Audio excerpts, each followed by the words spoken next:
Bonjour et bienvenue, c'est Patoche, j'espère que vous allez bien. On se retrouve aujourd'hui pour la quatrième vidéo du mode My Team avec BMW.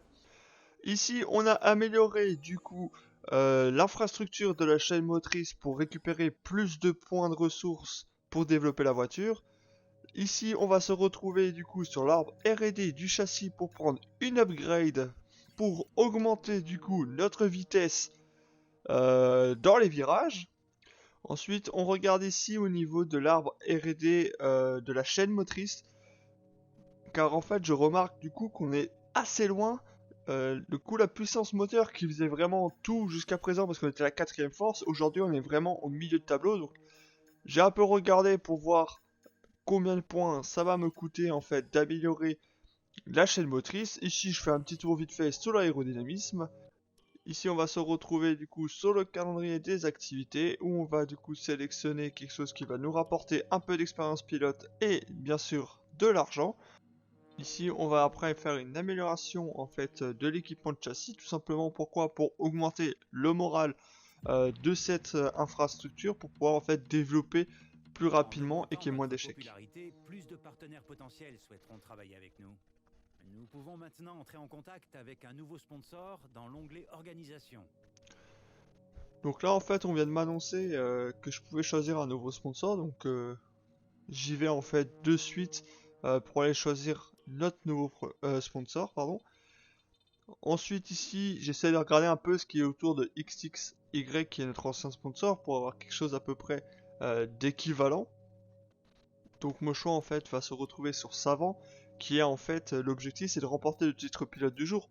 Jusqu'à maintenant, j'ai à chaque fois remporté en fait ces distinctions. Donc je me dis que ça peut être un peu de l'argent facile. C'est Là super maintenant on se d'être de retrouve retour au quartier avec la général, nouvelle mais interview. je dois dire que les changements ne passent pas vraiment inaperçus ici. Passons aux questions. Votre écurie marque régulièrement des points. Pensez-vous pouvoir vous battre avec les top teams dans le futur? Donc là bien sûr que non, hein. Pour le moment on a vraiment une voiture qui est pas assez développée. Comme il y a en fait une réponse où on va parler en fait de notre sponsor, je préfère choisir cette réponse tout simplement parce que ça va augmenter notre Un prime partenariat qu'on va avec votre toucher deuxième avec ce pilote est-il sponsor. prévu pour du long terme? Ou allez-vous chercher un remplaçant si votre écurie effectue une belle saison? Donc là clairement Mick Schumacher il est fait pour durer, je vais pas changer de pilote parce qu'il me convient pas, je sais qu'il va progresser, il faut juste lui laisser le temps. Donc je lui dis que tant que le développement Peut-on suit, affirmer que il les restera. consignes d'équipe vont jouer en votre faveur pour la saison? Donc bien sûr, là je vais choisir pas du tout, pas de consigne d'équipe ici, parce que pour moi, en fait, c'est pas que je suis chef de cette écurie, qu'il faut forcément que ce soit moi Visez-vous qui le soit vu championnat comme des premier pilote. constructeurs cette saison ou juste quelques points? Donc bien sûr, on va essayer de ramener le plus de points possible, mais clairement, hein, les victoires, voire même les podiums, vont être très très loin, même s'il est possible que sur certaines courses, grâce à des faits de course, on arrive à choper des gros points. Ça m'étonnerait qu'on arrive quand même à régulièrement choper des gros Quel est points. votre pronostic pour la saison? Bah là, du coup, clairement, on vise le titre, c'est clairement pas possible. On espérait l'une des trois meilleures écuries. Pareil, c'est clairement pas possible. Du coup, moi, je vais choisir en fait qu'on pense se situer au milieu de plateau en espérant récupérer le plus de points Eh bien, possible. merci beaucoup pour l'invitation. C'était vraiment super. Donc voilà, maintenant que cette interview en fait est terminée, on se Notre retrouve réserve de sur liquidité l'aperçu. est basse. On va peut-être devoir fermer quelques infrastructures. Bon là, clairement, il exagère. Ok, il n'y a pas beaucoup de finances, mais nos finances sont clairement suffisantes en fait pour continuer parce qu'on va bien sûr rentrer de l'argent toutes les semaines. Donc là, on accélère de nouveau le temps pour aller jusqu'au Grand Prix des Pays-Bas. Comme vous pouvez Plus voir, tôt dans la l'argent a déjà semaine, on a doublé. rencontré un problème d'envergure au niveau de la chaîne de production. Et aucun développement n'a été validé ce week-end. Consulte l'écran R&D pour les relancer. Donc là, comme vous pouvez remarquer, une de mes améliorations au niveau de l'aérodynamisme n'est pas passée, donc il faut que je la relance. Elle coûte 2 ou 3 fois moins de points en fait qu'à l'origine. Pareil, je crois qu'elle est accélérée au niveau du timer. Je suis pas trop sûr, mais il me semble qu'elle se fait aussi plus rapidement, vu qu'il y a déjà le plus gros qui a été fait sur cette amélioration. Donc là, on va se retrouver au niveau du poste de travail, où on va lancer du coup notre Grand Prix de la journée. Donc On va faire un petit passage dans les messages pour voir un peu ce qui va se passer au niveau de la météo. Donc comme vous pouvez le remarquer, il va faire nuageux et du soleil, donc ça va être un Grand Prix sans pluie. On se retrouve donc ici au niveau des essais libres. Donc au niveau des réglages de la voiture, c'est vraiment l'opposé du dernier Grand Prix. Autant le dernier Grand Prix, j'étais pas à l'aise dans la voiture, j'avais du mal en fait à la réaccélération sortie de virage. Alors ici sur ce Grand Prix, c'est l'inverse, c'est vraiment, je me sens bien dans les virages, j'arrive à réaccélérer correctement, j'ai très peu de patinage, je perds très peu de temps même en fait à la réaccélération. J'espère que ça sera pareil sous tout le Grand Prix, mais c'est vrai que ces essais libres ont été très, comment dire, très satisfaisants et surtout très plaisants à rouler. J'ai vraiment pris beaucoup de plaisir avec des essais libres du coup qui ont été pas faciles parce que ce serait exagéré, mais qui ont été réussis assez rapidement, comme vous pouvez le voir ici en fait au niveau du sprinter, quelque chose qui est très rare. Car le sprinter sur le jeu en fait est un peu mal géré je trouve, car des fois il est ultra dur à trouver. Ici comme vous pouvez voir j'ai déjà 2 dixièmes d'avance par rapport aux chronos qu'ils veulent. Et là en fait on va se retrouver au niveau de la ligne d'arrivée et comme vous pouvez voir j'ai fait mon objectif en violet. Ici quand on fait un recap en fait j'ai vraiment tout validé en violet. C'est vraiment très rare de réussir en fait à tout valider en violet sur un Grand Prix, en tout cas dès la première saison. Donc là c'est dire comme la monoplace est vraiment correcte sur ce Grand Prix. Maintenant on se retrouve de suite en fait en qualification donc pour la Q1. Donc comme d'habitude ici on va se retrouver pour faire seulement un tour avec nos pneus tendres en Q1. Objectif, réussir de passer en Q2. On va éviter de faire la même bourde que sur le Grand Prix de Chine où on a été éliminé dès la Q3. Je pense au vu des réglages et comme dit et de la facilité que j'ai en fait à rouler sur ce circuit, je pense que ça devrait passer assez facilement. On va se retrouver du coup à la fin de ce tour pour savoir si je passe en Q2 facilement ou pas. Donc là on se retrouve sur la fin en fait de mon tour de Q1. Ici on se retrouve sur le dernier secteur. Au niveau du banking on a bien réaccéléré, on est plutôt bien. J'ai l'impression qu'on a un bon rythme. On utilise le DRS et sur la ligne de départ ça nous fait arriver à la 10e place. À seulement en fait 48 millièmes de la 9e place ou de la 8e place. Donc ça reste quand même un Grand Prix assez plaisant. Ici on se retrouve en Q2 où j'ai déjà fait mon tour en médium. Et là pareil, on va essayer avec les tendres de réussir à se qualifier en Q3 peut-être, mais au moins de réussir l'objectif qui est de finir dans le top 12. Donc là, toujours pareil, on se retrouve au niveau de ce premier virage où la réaccélération se passe plutôt bien et vous voyez en fait ici, clairement je récupère déjà énormément de temps par rapport à mon tour en médium, tout simplement parce que cet enchaînement là je l'ai un peu loupé, j'ai eu un peu de mal en fait au niveau de la réaccélération pour être vraiment dans la bonne trajectoire, mais ça s'est plutôt bien passé quand même avec mes médiums. Ici on va essayer vraiment de grappiller le plus de temps possible pour chercher au moins cette 11e place. Comme vous pouvez le voir pour le moment, on a de l'avance, on se retrouve sur la dernière ligne droite, le DRS est activé, on a une demi-seconde d'avance et ça nous fait qu'on se qualifie à la 8e place. C'est vraiment un très très beau Grand Prix, j'ai l'impression. 8e place, ça veut dire qu'on va en Q3. Donc là on va se retrouver de suite en Q3 pour faire notre tour. Comme vous pouvez voir ici Mick Schumacher, malheureusement qui avait enfin réussi à aller en Q2, se fait éliminer et est 16e. Mais c'est dire comme la voiture elle doit être vraiment agréable sur ce circuit, c'est que même Mick Schumacher arrive à aller en Q2, ce qu'il n'a encore jamais fait jusqu'à présent. Et là on se retrouve pour le tour de Q3 où l'objectif ça va être d'essayer un top 8. Du coup forcément on est en Q3, on va essayer de faire le mieux possible. La petite erreur que j'aurais pu faire en fait c'est que j'ai fait mon premier tour de Q3 avec des tendres usés parce que je voulais pas trop user en fait ma troisième paire de tendres, car j'ai voulu les économiser au cas où qu'il y ait une safety car en fin de course et que j'ai besoin de rechanger mes pneus pour essayer de grappiller des places. Et là on se retrouve à la fin de notre tour de Q3 où on va se retrouver à la 7ème place. Bon, malheureusement, tout le monde n'avait pas fini, donc on va finir 9ème. Un peu dommage, j'aurais aimé être une place devant, mais déjà être en Q3 avec la voiture qu'on a, c'est énorme. Maintenant, on se retrouve de suite pour la grille de départ. Normal, il est à domicile.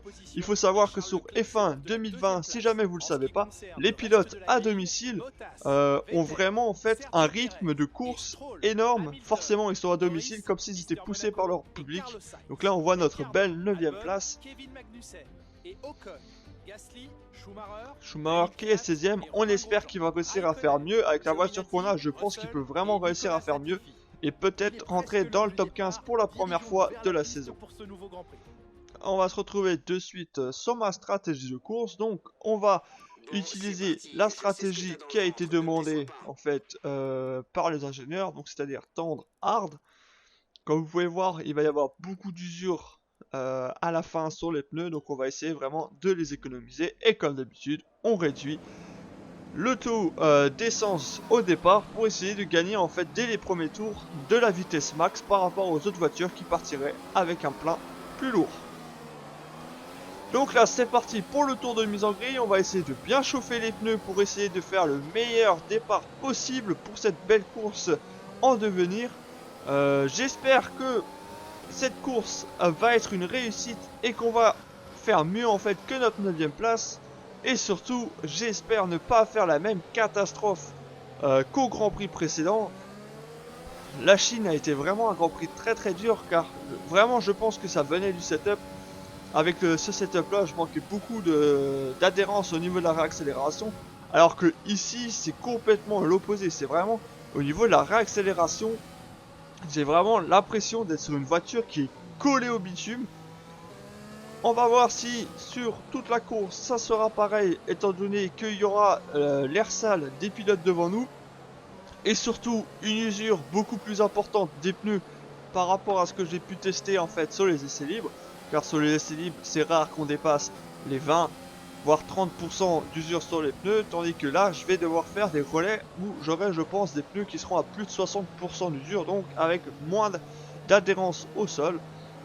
Donc là on est quasiment arrivé à la fin de notre tour de mise en grille, où on peut voir qu'Hamilton qui va partir en médium. Je pense que ça va être un départ compliqué pour lui, étant donné que les pilotes devant lui ou derrière lui sont en tente, donc ça veut dire que ces pilotes là vont avoir un meilleur départ et une meilleure vitesse que ce pilote là, parce qu'il faut savoir que les pneus rouges, si vous ne le savez pas, ce sont les pneus les plus rapides qu'on peut avoir. Les médiums c'est moins rapide que les rouges, mais plus rapide que les blancs qui sont les hard, que je utiliserai en fait pour cette fin de course. Donc là on se retrouve de suite pour l'extinction des feux, en espérant faire un très beau départ. C'est parti, on va activer le mode dépassement, le mode riche, on monte un peu dans les tours à un quart de la barre d'accélération et c'est parti, on lâche tous les chevaux pour essayer de récupérer cette place sur Hamilton. On voit qu'effectivement Hamilton a beaucoup de mal avec ses pneus médiums. Ici on va venir faire l'extérieur comme on a l'habitude de faire maintenant à chaque départ quand on est positionné en fait à l'extérieur. Ici on va reprendre une place sur Sébastien Vettel. Ici on va essayer de refaire l'extérieur sur Pérez, mais on voit que Pérez a une meilleure accélération que notre voiture. Du coup on reste derrière Pérez, mais ça reste un très beau départ avec cette P5. On revoit en fait le départ de cette course. Vous allez voir que moi je suis légèrement à l'extérieur. J'ai plutôt un bon temps de réaction. La troisième est un peu dure à passer, mais ça va. Ici on voit vraiment que je suis en fait sur un no man's land, parce qu'il n'y a personne devant moi. Ça me permet de bien enrouler sur l'extérieur pour prendre une ou deux places. Ici on voit que je suis mieux positionné parce que Sébastien Vettel va être obligé de monter sur le vibreur, ce qui lui fait perdre un peu de vitesse. Et ici je n'ai pas assez de réaccélération pour prendre la place sur Pérez, mais ça reste un très bon départ avec cette P5. On va essayer de la garder le plus longtemps possible. On se retrouve ici au niveau du secteur 2 sur la première zone de DRS, donc c'est la première ligne droite. Le DRS n'est pas encore actif. On voit que derrière Vettel ne nous lâche pas, il est collé à notre boîte de vitesse. On voit même qu'il va se mettre à notre hauteur, il va essayer de nous faire l'extérieur sur ce virage. Ici on va prendre l'intérieur, on va légèrement se décaler à l'extérieur pour éviter en fait de rentrer dans Sébastien Vettel. Ici on voit que Bottas a fait une erreur. On revoit quand même ici au niveau du virage ce que Vettel a essayé de faire. Il a vraiment essayé de nous prendre l'extérieur. Nous à l'intérieur on arrive quand même à garder notre position. Et à l'extérieur on reprend, on a une meilleure vitesse. Et grâce à Bottas qui a gêné, parce qu'on ne sait pas trop ce qu'il a fait, Vettel n'a pas réussi à nous passer. On revoit ce que Bottas a pu faire. Donc on voit ici, sortie du virage. Oh là là, mais il a spin. En fait, il a réaccéléré sûrement trop fort à la sortie de ce virage pour ne pas perdre de temps sur Verstappen. Résultat des courses, il spin et finit dans le mur où il casse son aileron. On se retrouve ici à la fin du premier tour. On voit que Pérez essaye d'attaquer Leclerc sur ce premier virage. Nous, du coup, grâce à leur bataille, on arrive à revenir à la hauteur de leur boîte de vitesse. On va essayer de profiter de cette bataille pour essayer de les doubler. Ici, on a une meilleure accélération. On va se positionner à l'extérieur. On fait un tri-wide dans le virage numéro 4. Ici, on réaccélère. On passe devant Charles Leclerc. Mais Pérez a réussi à conserver cette deuxième place. Mais quel départ, quel départ! Ici, on se retrouve au tour 11 pour notre arrêt au stand avec Charles Leclerc qui est juste derrière nous. On est vraiment sur un très beau début de Grand Prix où nous sommes en fait à la 3e position provisoire bien sûr. Ici on va changer nos tendres pour mettre des hards. Et là qu'est-ce qui se passe? On est un peu arrêté. Et c'est Charles Leclerc qui a fait un meilleur arrêt au stand que nous. Du coup il nous passe devant grâce à son arrêt qui a sûrement été éclair. Bravo à l'équipe de Ferrari qui a réussi en fait à changer les pneus plus rapidement que mon écurie. Donc on perd une position déjà aux arrêts au stand. On va quand même essayer de le repasser ici sur cette piste, même si ça va être très compliqué car Ferrari sont largement devant nous. On se retrouve au tour 16 où Hamilton sort des stands. Est-ce qu'on passe devant Hamilton? Oui, on reste devant Hamilton. Donc Hamilton est derrière nous avec ses pneus hard. Il va même se faire dépasser par Lance Stroll. Donc là pour le moment on est P6 virtuellement, mais je pense que tout le monde ne s'est pas encore arrêté au stand. C'est déjà énorme qu'avec notre voiture on soit P6. On va essayer vraiment de garder cette position. Ici on voit que Alexander Albon s'est arrêté au stand. Est-ce qu'on va passer sur Albon? Il est légèrement devant nous. Ici on va essayer de réaccélérer assez fort pour pas perdre de position. Il est à notre hauteur, mais ici il est obligé de céder, ce qui fait qu'il reste derrière nous. On a pris un avantage sur Albon. Et ici on va essayer de ne pas le perdre. Nous avons la P5 messieurs, messieurs dames, nous avons la P5. Est-ce qu'on va la garder jusqu'à la fin de ce Grand Prix? Ce n'est pas sûr. Ici on se retrouve au 29e tour. Vous pouvez voir que Albon est assez loin derrière nous à plus de 3 secondes. Tandis que devant, les deux Ferrari sont largement devant nous. On n'a clairement pas le rythme des voitures de devant. Mais je pense que Albon avec la voiture qu'il a, il aurait pu faire mieux. Tant mieux pour nous. Maintenant on va se concentrer sur cette P5. Et je pense que vu qu'on est au 30e tour, il se passera plus grand chose. Mais vraiment notre objectif va être de garder cette P5. Maintenant attention, 6 tours c'est largement suffisant pour faire une erreur. On se retrouve ici au niveau de la fin du 35e tour, début du 36e. Comme vous pouvez le voir, Albon est en train de nous rattraper. Il est plus qu'à 1 seconde 8. Mais ça reste quand même assez loin de nous, donc je pense pas qu'il va revenir. Par contre devant, les Ferraris ont vraiment pris un envol. Il y a vraiment un gap entre les top teams et nous. Je suis déjà en fait assez choqué que Albon nous ait pas rattrapé plus rapidement. Tant mieux, j'ai envie de vous dire, ça nous fait une belle P5 et surtout au classement des constructeurs, ça va être très bénéfique en fait pour notre écurie BMW. Car ce sont des gros points que beaucoup d'écuries avec qui on va se battre pour cette 5e place au constructeur n'auront pas eu. Donc là je décide de rester avec vous en ce dernier tour. Et j'espère que ça va vous plaire de voir en fait pour la première fois sur ma chaîne un Grand Prix, enfin un tour d'un Grand Prix en entier. Vous avez pu voir avant, l'usure de mes pneus sont plutôt correctes, mais ça commence à être élevé, donc il faut quand même faire attention à la réaccélération. Donc, ici on va se retrouver ensemble pour le dernier virage au niveau du banking. On va se retrouver à la dernière ligne droite pour valider ensemble cette 5e position, cette 5e magnifique position. On partait de la P9, je le rappelle. Malheureusement, je crois que ça va pas suffire pour avoir le pilote du jour. Voyons voir. Et oui, malheureusement, on n'a pas gagné assez de place et fait assez de dépassements pour réussir à avoir le sacre de pilote du jour. À croire qu'à l'avoir demandé en fait avec les sponsors va être le chat noir pour nous et qu'on va pas décrocher le pilote du jour. On verra ça pour le prochain Grand Prix. Maintenant je vous laisse profiter de ce podium de Max Verstappen à domicile. Je crois qu'il a été vraiment intouchable sur ce Grand Prix. A tout de suite. ils ont tiré le maximum de leur monoplace, optimisé leur stratégie et évité les ennuis. Red Bull s'est battu avec acharnement pour s'imposer aujourd'hui et nous sommes contents de voir que leurs efforts sont enfin récompensés. Il faut dire que l'équipe autrichienne apporte beaucoup à ce sport et on ne peut s'empêcher de partager leur joie.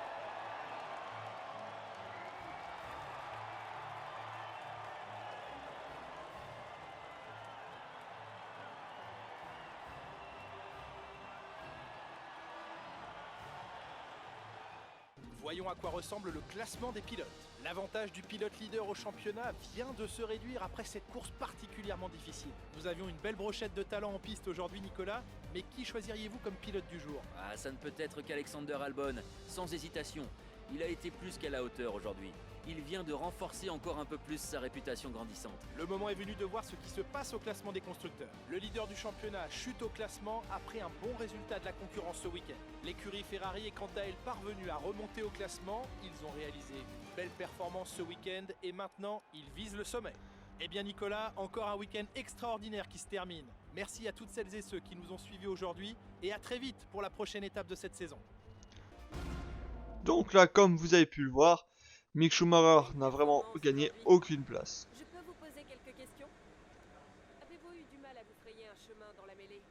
Bien sûr que non, hein. Franchement la voiture elle a été collée en fait sur la piste, donc moi je vais choisir la réponse pas du tout. La voiture à la grâce d'une danseuse étoile, parce que vraiment, clairement sur ce Grand Prix là, cette voiture là, elle était maniable, mais j'avais l'impression d'avoir une Mercedes. Hein. Ah, forcément, je vais dire que je suis ravi de combler leurs attentes, même si leurs attentes en soi c'est d'être dans le top 10 et pas de faire un top 5, donc j'étais vraiment un peu au-dessus. Vous avez heurté les murs plusieurs fois aujourd'hui. L'adhérence vous a fait défaut ou vous n'aviez pas bien négocié certains virages? Alors là, en fait, ce qu'elle veut dire, c'est que je pense, parce que c'est le seul endroit où vraiment j'ai eu un petit incident, c'est sur le dernier secteur. Alors je sais plus exactement quel tour parce que j'ai oublié de le mettre au montage, mais c'est en fait avant que je vous dise qu'Alexander Albon a réussi à nous rattraper. Et en fait, vous voyez où Bottas s'était craché au début, j'ai fait presque une Bottas, c'est-à-dire qu'en fait, sortie de virage avec les pneus un peu usés, j'ai légèrement en fait glissé, ce qui a fait que j'ai la voiture qui a tapé contre le mur, mais seulement en fait les roues ont touché, j'ai rien abîmé, j'ai rien cassé, j'ai pu finir mon Grand Prix sans problème. Juste du coup Albon qui m'a rattrapé, mais ça n'a eu aucune incidence. Donc là vous pouvez voir qu'on est à égalité avec Pierre Gasly, alors que si vous vous souvenez bien qu'au début on perdait 6-3. Ici l'expérience de mon pilote, de Schumacher et de l'écurie a encore augmenté. Ensuite au niveau du coup des sponsors, vous allez voir qu'effectivement on en a un qui va pas rentrer. C'est forcément savant vu que je n'ai pas remporté le titre de pilote du jour. J'espère me rattraper à Monaco, mais ça va être très très compliqué. Donc là, on a quand même un moins 140 000 $. Pourtant, il me semblait n'avoir rien cassé, mais j'ai peut-être abîmé l'aileron et je m'en étais pas rendu compte. Donc en tout cas, j'espère que cette vidéo vous aura plu. Si c'est le cas, n'hésitez pas à laisser un petit pouce bleu et à vous abonner à la chaîne si ce n'est pas déjà fait, pour pouvoir suivre cette série BMW en mode My Team. Donc on se retrouvera au prochain Grand Prix à Monaco. Ça va être très très compliqué, mais j'espère que ce Grand Prix vous aura plu. En tout cas, moi j'ai pris un réel plaisir à faire cette vidéo. On se retrouvera pour la prochaine vidéo. Bye bye!